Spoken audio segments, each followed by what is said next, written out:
What do you make of what you've heard from Vladimir Putin this morning?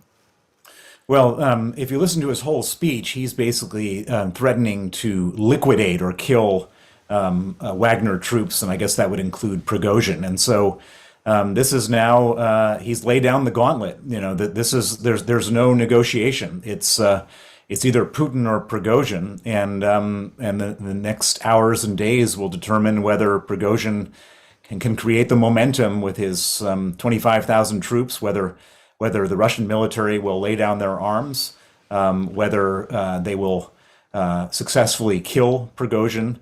All that will be determined in the coming hours and days, and that will determine the future of Russia. And how do you rate Prigozhin's chances? Well, it's really impossible to say. I mean, he's on one hand, he's established himself as sort of a warrior. So among the military, he's a very credible guy. He's much more credible than the state military in their mind. On the other hand, he is just one man compared to all the resources of a sovereign state, and Putin has a lot of strengths and a lot of assets that he can deploy to try to stop this. And Prigozhin will presumably be attempting, Bill, to win over senior Russian military figures. I think we've heard already this morning that is exactly what he's attempting to do. How do you rate his chances of that, at least? Well, it's really hard to say. I mean, it's one of these things where everybody in these rebellion coup type of situations looks to see who they think is going to be more brutal and more powerful. And Prigozhin has a lot of credibility of being brutal, and perhaps even more brutal than Putin, who also has a reputation for being brutal. And so I think it would be crazy for anyone to make any predictions. It's all happening so quickly that I don't think anyone has enough information to accurately predict what's going to happen. What I can say, and I can say this with great certainty, is that Putin looks extremely weak. And one of the worst things that Putin can do as a strong man is look weak. This is Putin's biggest fear, because at the end of the day, it's all about presentation. And if Putin ends up looking like he's weak, then other people could potentially join Prigozhin, and this could potentially, and I don't want to stress it. The probability is too much because it's still so early days. But these may be, Putin may be looking at the end of his regime in some way, shape, or form. Goodness me! And these are two, as you describe it, brutal men in Putin and Prigozhin, who are fighting this out in a country, in a state that has nuclear weapons.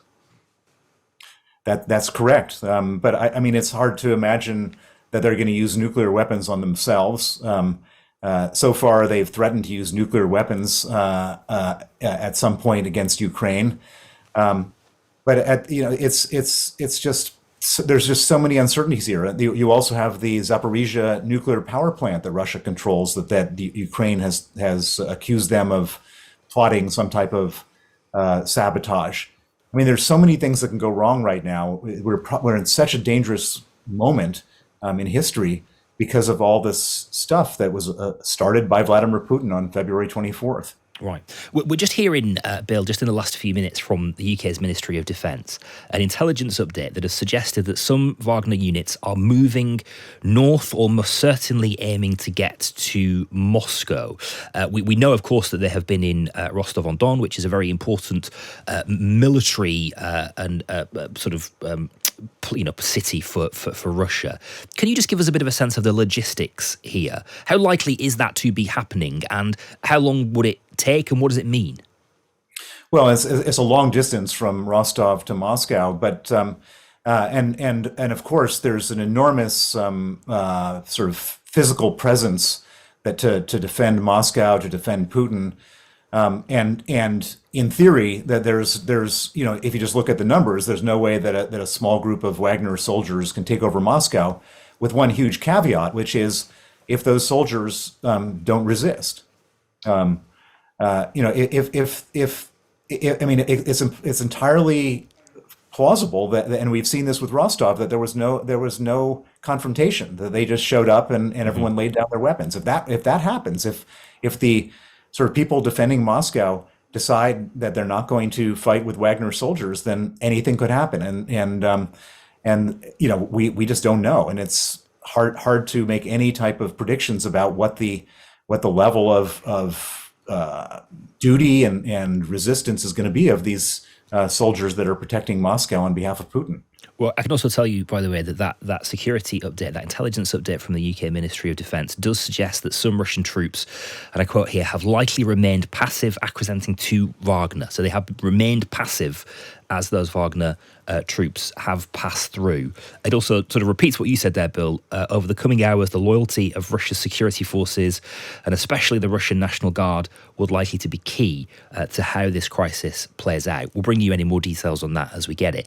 Can we just consider briefly what this means for Ukraine as well, Bill, and their counteroffensive, presumably a huge opportunity for Volodymyr Zelensky? This is an enormous gift. This is just the best thing that could happen to Ukraine if the Russians are fighting among themselves, and they were before, but not in such an open way. But all eyes of Putin and the military are going to be on trying to contain Wagner. And this is the moment that Ukraine should hit the Russians hard inside Ukraine. When they're, for Putin to have two fronts, an internal front and an external front to be fighting on, it creates a great military opportunity, and I'm sure that Zelensky and his generals are going to be acting on this. And I've even read some reports that they're pushing into Bakhmut as we speak, because there's just they have that opportunity.